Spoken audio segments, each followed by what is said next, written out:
Hey everybody, and welcome to another deep dive. Today we're tackling the DIY website dilemma. Should you build your website yourself or hire someone?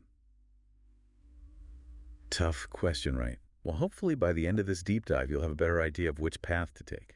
And a big part of figuring that out is honestly assessing your resources. Yeah, like how much time and money do we actually have to put into this thing? You got it.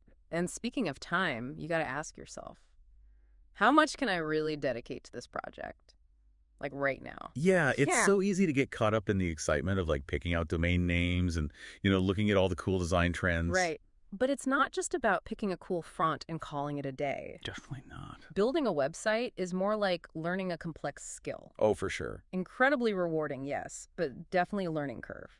And even with all the user-friendly website builders out there, you got to be realistic about the time commitment involved. Absolutely. So it sounds like no matter which route we choose, we're looking at investing some serious time. Yep. So why don't we break down the options?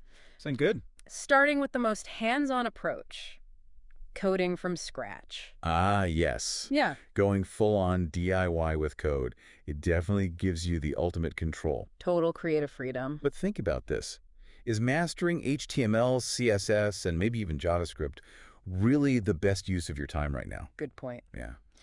So for those of us who maybe don't have another year of our lives to dedicate to learning how to code, Right. there's the world of website builders and content management systems or CMSs. And I think when it comes to CMSs, WordPress is kind of seen as the reigning champ. I mean, it's come a long way from its blogging days. Oh, absolutely. Yeah. WordPress has evolved into this incredibly powerful CMS Yeah.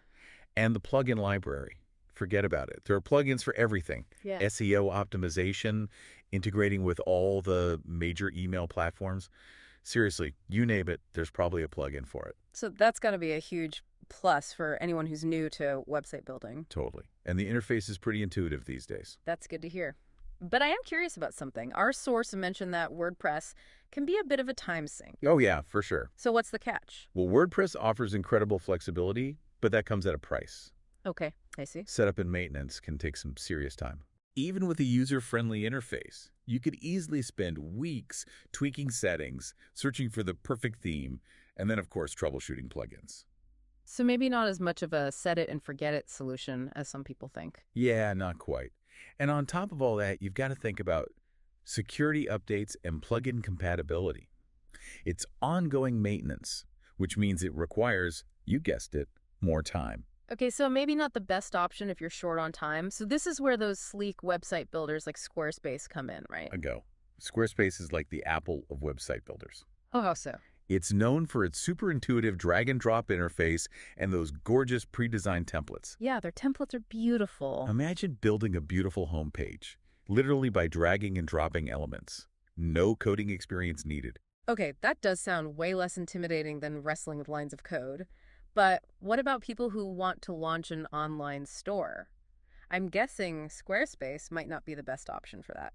Yeah, you're right. Squarespace is definitely more geared towards showcasing content beautifully. For e-commerce, Shopify is really the powerhouse. It's literally built for online selling. Makes sense. Yeah, and they offer features like integrated payment processing, abandoned cart recovery, all that good stuff to help you maximize your sales. So even when it comes to starting an online store, that time versus treasure dilemma is still front and center. Always.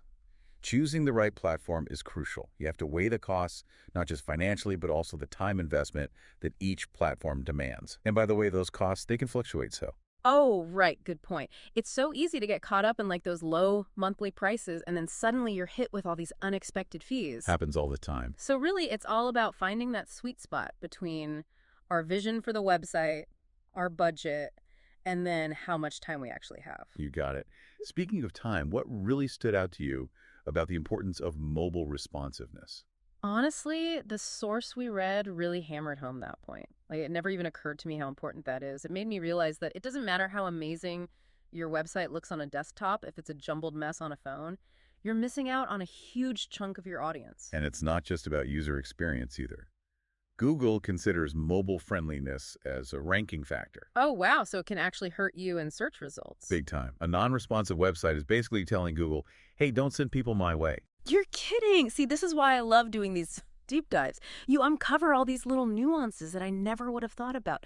It can totally make or break your online presence. Yeah, it's like you're building a house. You Yeah. wouldn't just start laying bricks without a blueprint, right? I like that analogy. Same goes for your website. You need a plan. Okay, so where do we even begin with this whole blueprint thing? Well, you got to start by defining the website's purpose.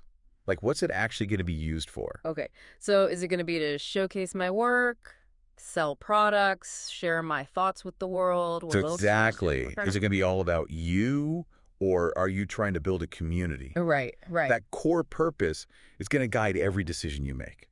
From the platform you choose to the content you create, everything. Okay, that makes a lot of sense. So no more jumping headfirst into WordPress just because everyone else is doing it. Definitely not. I mean, unless everyone else you know is building the exact same website as you with the exact same purpose. True. So yeah, once you've got that purpose nailed down, then you can start thinking about your target audience. Right, like who are you actually trying to reach with this website? Exactly. Who are you trying to reach? What kind of online experience will resonate with them? What are they looking for? This is making me think about those user experience articles we've covered before, like how even the tiniest design choice can influence how people behave on your website. It's all connected, right? And this brings us back to our big question. DIY or hire a pro? Right. Because if you're short on time, or maybe you're feeling a little overwhelmed by all the technical stuff, it might be time to call in some reinforcements. Absolutely. A Mhm. skilled web developer can be a game changer. Yeah. They probably have a whole arsenal of tools and tricks up their sleeves to streamline the entire process. Oh, for sure. I mean, no more spending hours Googling how to fix a broken WordPress plugin. Been there. Right. But it's super important to remember that even if you hire a pro, you're still a crucial part of the process. Yeah, for sure. Your input on design preferences, your Mhm. brand messaging, your overall vision, that's invaluable. It's a collaboration, really. Exactly. It's a partnership. Okay. That makes me feel a little bit better about potentially outsourcing. I don't want to just like hand over the reins completely and hope for the best, you know? Right. I still want to be involved. Yeah. Of course. You're the expert on your vision. And speaking of expertise, we got to talk about content. Oh, yes. Content is king. All right. Because even the most beautifully designed website in the world will fall flat if the content is, garbage. It's like having a fancy restaurant, but with terrible food. Exactly. You need engaging, informative, well-written content that really resonates with your target audience. And this is where a good content calendar comes in handy. Yes. Something I'm still trying to master myself, by the way. We all are. But seriously, having a solid plan for your content will save you from a lot of headaches down the road. Okay, good to know. Now, whether you decide to DIY or hire a pro, there's one thing we absolutely cannot forget about: security. Oh, yeah. Got to keep those digital bad guys out. Oh, for sure. Websites, they're prime targets for hackers these days. Yeah. And we need to be proactive. So besides the obvious things, like strong passwords, what else can we do to, like, fortify our online fortress? Choosing a reputable hosting provider is huge. They're like the landlord of your website. Yep. They're the ones providing the servers and the infrastructure to keep your site up and running. So they better have some top-notch security measures in place. Absolutely. Look for features like firewalls, malware scanning, and regular backups. Those are non-negotiables in today's digital world. So it's like having a security system and insurance for your website. Exactly. And remember, security isn't a one-time thing. Right. It's got to be an ongoing process. You always have to be one step ahead. So keep your software up to date. Be wary of those suspicious links, those ones you get in your email sometimes, and back up your website. It's like that old saying, better safe than sorry. It's like they always say, better safe than sorry. And speaking of which, our source actually wrapped up with such a cool thought. It's like they hit the pause button on all the technical stuff, and they Yeah. were just like, hey, don't forget to dream big.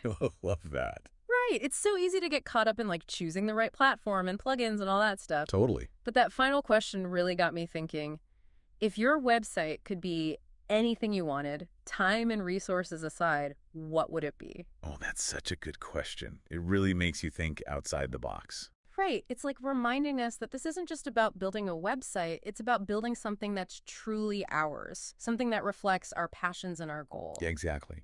Our unique voices. Yeah. Like maybe you picture a website where you can share your photography with the world, or an online community for people who love the same obscure books as you. Yes. Whatever it is, Yeah. let that vision fuel your creativity. It's like that blueprint we were talking about earlier, that why behind the website. Yes, Even if we have to start small, having that bigger picture in mind can keep us motivated. absolutely. Yeah. Because building a website, it's a journey, not a destination. Yeah. It's something that you kind of nurture and allow to evolve over time. Yeah, I like that.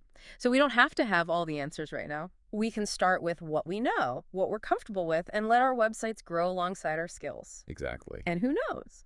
That little blog you start today could turn into a thriving online business. Totally. Or even a global movement. The sky's the limit. Wouldn't that be something? Well, to all our deep divers out there, whether you're taking your first steps into the world of website creation or you're already a seasoned pro, remember this. Building a website is an act of creation. Yes. It's about bringing your unique vision to life, connecting with others, and leaving your mark on the digital world. And have fun with it. Because when you're passionate about what you're creating, that energy, it shines through and captivates your audience. Beautifully said. All right, deep divers, that's a wrap on another deep dive. Until next time, happy building.